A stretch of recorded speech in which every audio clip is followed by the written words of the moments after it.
Un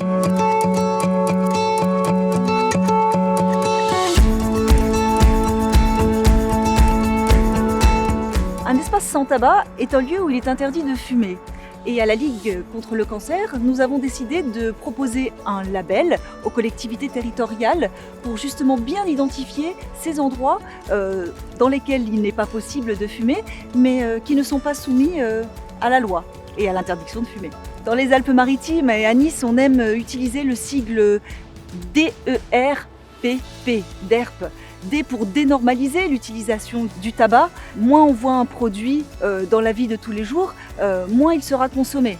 Le second bienfait, c'est le E pour éliminer cette exposition au tabagisme passif et en particulier en direction des enfants. R pour réduire cette exposition et arrêter d'encourager l'exposition au tabac et l'initiation au tabagisme des plus jeunes. Le P de promouvoir ces espaces, promouvoir l'exemplarité, promouvoir ces plages conviviales et avec un environnement sain. Et la dernière chose, c'est le fait de protéger, préserver son environnement contre les mégots de cigarettes et les incendies. Le choix de la labellisation plage sans tabac s'est porté sur la plage du Centenaire.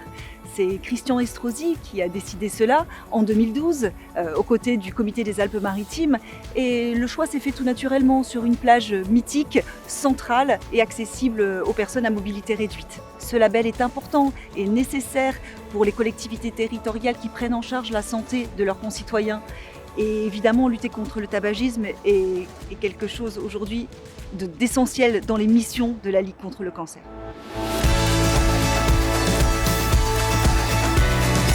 À Caen, nous avons mis en place les espaces sans tabac autour des écoles, des crèches et de la plupart des bâtiments municipaux et associatifs que fréquentent les enfants et les familles pour accompagner la Ligue contre le cancer dans cette démarche de dénormalisation du tabac et du tabagisme chez les enfants. Les avantages de la mise en place d'espaces sans tabac pour la ville de Caen, c'est évidemment un avantage pédagogique envers les citoyens, envers les familles et les enfants.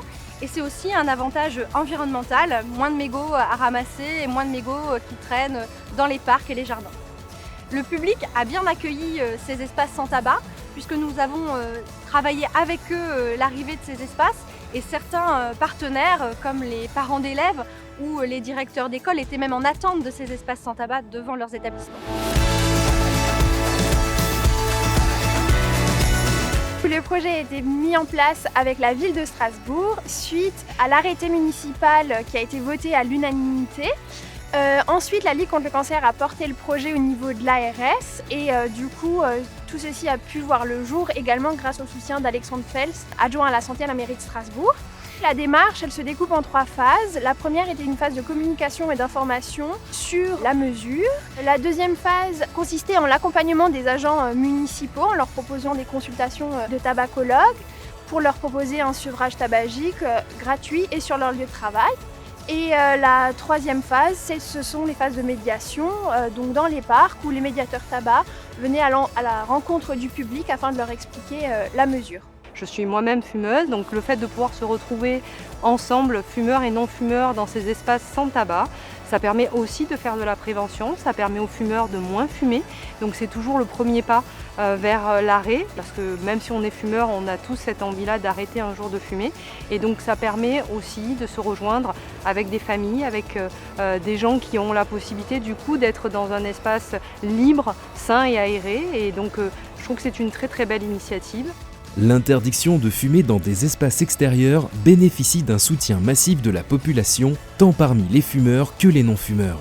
Les personnes interrogées soutiennent l'interdiction de fumer à 89% dans les parcs et jardins publics dédiés aux enfants, 86% aux abords des établissements scolaires, 81% dans les gradins des stades et 81% sur les plages.